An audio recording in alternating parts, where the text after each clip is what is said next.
Oi pessoal, bem-vindos ao nosso primeiro vídeo do ano. Se é a primeira vez que você está aqui, meu nome é Mirella e aqui no meu canal eu compartilho altos e baixos da minha jornada rumo ao Grammy. Bom, eu fiz lá no meu Instagram uma enquete para saber o que vocês queriam que eu falasse aqui e hoje nós vamos falar da minha experiência nas audições do X Factor. Eu faço essa cara porque eu considero que foi um trauma. Não um trauma, porque me rendeu histórias muito legais para contar. Mas musicalmente falando, foi um trauma. Mas eu não quero generalizar, essa é a minha experiência, como foi pra mim a audição do X Factor daqui no Brasil. Então sem mais delongas, roda a vinheta pra contar essa história de luta.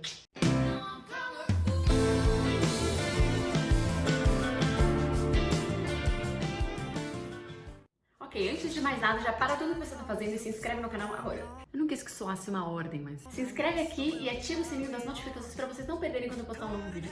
E já me segue lá no Instagram também, que lá eu posto várias outras coisas e vocês podem participar das minhas enquetes pros próximos vídeos.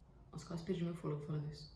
Ok, vamos para a história. X Factor, o trauma. Brincadeira. Bom, lá em 2016 eu já sabia que eu gostava muito mais de música do que eu deveria, só que eu não tinha coragem nem maturidade pra fazer tudo que eu fiz um ano depois. De largar tudo, me mudar do Brasil pra estudar música fora, essas coisas nem passava pela minha cabeça. Então quando foi anunciado que o X Factor tava vindo pro Brasil pela primeira vez, meu coração palpitou. Eu fui lá com muito medo e me inscrevi. E eu recebi um e-mail convite pra eu participar das audições presenciais. Mas só um parênteses aqui pra quem nunca se inscreveu num programa desse, que eu acho que é a maioria de vocês, não sei. Isso não é comum. No The Voice, por exemplo, você se inscreve, eles fazem uma pré-seleção e chamam algumas pessoas pra fazer a audição presencial, não é todo mundo. Então quando eu recebi, eu fiquei feliz da vida, achando que já tinha selecionado.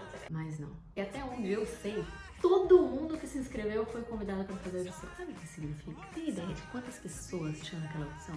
Mas como eu não sabia disso, eu achei que fosse uma coisa mais bate-vupt. Audição presencial marcada, você vai lá, canta, vai, aprovado ou não, vai embora. E com isso em mente, eu chamei minha fiel escudeira, Beatriz Nascimento, aqui um momento de apreciação, Beatriz Nascimento. Coisa pra se guardar. Sem querer dar um spoiler, mas para poder contar algumas histórias do que aconteceu naquele dia, eu preciso contar uma informação principal, a base do negócio. Com o Brasil inteiro convidado para uma audição em um dia, nós ficamos 14 horas na fila. 14 horas. 14 horas. Gente, 14 horas. Bom, acho que já deu pra entender. Ah, e 14 horas no primeiro dia, mas eu vou chegar lá. Primeiro a gente chegou lá e tava um puta de um frio, aí depois fiz um calor da porra. E algumas horas já, depois que a gente tava lá, eu saí da fila, acho que eu fui perguntar alguma coisa pra alguém. E naquele estágio a gente já tinha feito amizade com algumas pessoas que estavam ali em volta, né? A pessoa que tá na frente, a pessoa que tá atrás, vira quase que um grupo ali, uma família, entendeu?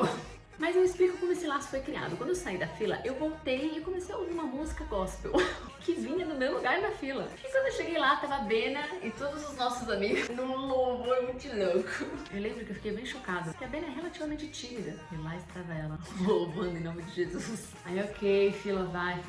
Alguns famosos até passaram lá, mas a gente não viu ninguém, porque a gente tava longe pra caralho. E aí, em dado momento, a fila começou a andar, né? Aí estava todo mundo sentado, você vai levantando, pegando suas coisas, tá dando uma andadinha.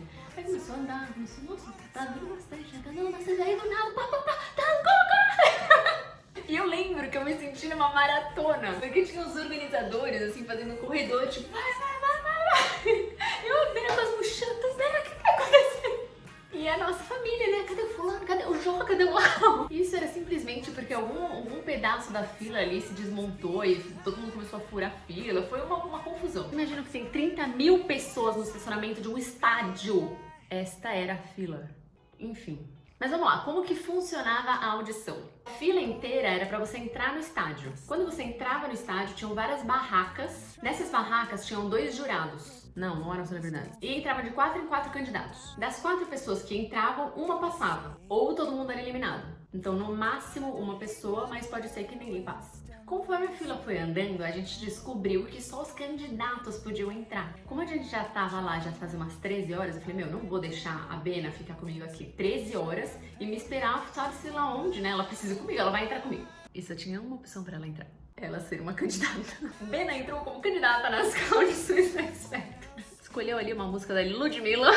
Eu vou contar como essa história se desenrolou mais pra frente. Na fila, a gente meio que já sabia o nível das pessoas que estavam perto da gente, porque todo mundo cantava em algum momento da fila ali. Então, já sabendo desse esquema das 4 pessoas, tinha uma única pessoa que eu falei, esta não pode estar no meu grupo. Não pode. Porque era um cara muito bom, muito. Eu falei, puta, mas se de 4 pessoas eles vão escolher um, que não seja ele junto comigo. Adivinha quem tava no meu grupo? Sim. Então, na minha barraca tinha eu, Bena, o cara que canta bem pra caramba e uma pessoa que eu não lembro. pediram o CPF dela pra checar no sistema e, obviamente, ela não estava lá e ela ainda teve a cara de pau de falar: como é que eu estou nessa fila 14 horas e não vou ter a minha audição? Só que naquele momento a gente já sabia que eram mais 5, 10 minutos pra gente cantar as músicas lá e a gente puxava o carro. Então ela tava tipo, não, que não sei o que, até um ponto que ela falou: tudo bem, eu entendo, obrigada pela atenção. Então eles pegaram mais uma pessoa e colocaram na nossa barraca. Bom, os dois jurados estavam lá, um pouco intimidador, porque todo mundo canta um na frente do outro ali. Então você vê como o cara que tá competindo com você cantou e depois você vai cantar depois dele, enfim. O cara cantou bem pra caramba, tinha mais uma pessoa e eu. Eu cantei Love on Top. Depois que todo mundo canta, eles passam de novo na mesma ordem pra falar: você passou, você não passou, você passou, você não passou.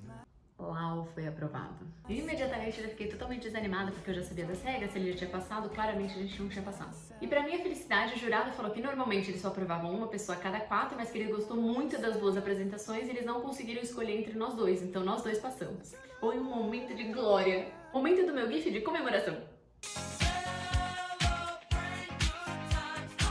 Aí quando eu saí correndo pra encontrar a Bena. Aí na hora a Bena olhou pra mim e falou: e aí? E eu mostrei papel. A gente só não sabia que a segunda fase dessa audição era no dia seguinte.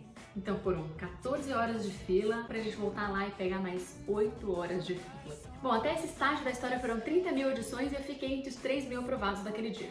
Eu gostei. Eu confesso que eu gostei. Mas lá estávamos nós de novo, Bena, Fiel, Escudeira. Era mais ou menos o mesmo esquema, 2 jurados, só que em vez de 4 participantes, 2 candidatos. E eu e uma menina. E eu, nossa, muito criativamente, cantei a mesma música.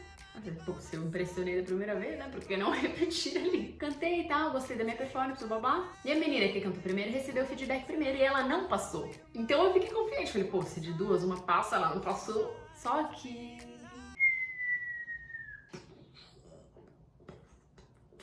a jurada técnica disse que eles estavam procurando por um som mais nacional. E foi isso, e não passamos. Eu e minha amiga sendo abraçadas. Encontrei Bena, ela achou que eu estivesse zoando, que eu não tinha passado. E até você convencer, tipo, não, eu não passei mesmo. É um pouco constrangedor. Mas tudo bem. E esta foi a história. 30 mil, fiquei nos últimos 3. Muita zona. Mas o meu ego adorou ter sido uma das 3 mil selecionadas. E foi isso. Essa foi a história. Não sei se era exatamente o que vocês esperavam. Glamour? Não. Tranquilidade? Não. Sonho realizado? Não. Mas é uma história pra contar. Lembra de se inscrever, deixa um like aqui no vídeo se você gostou e comenta aqui embaixo o que você achou dessa experiência incrível. E é isso, vejo vocês no próximo vídeo. Tchau!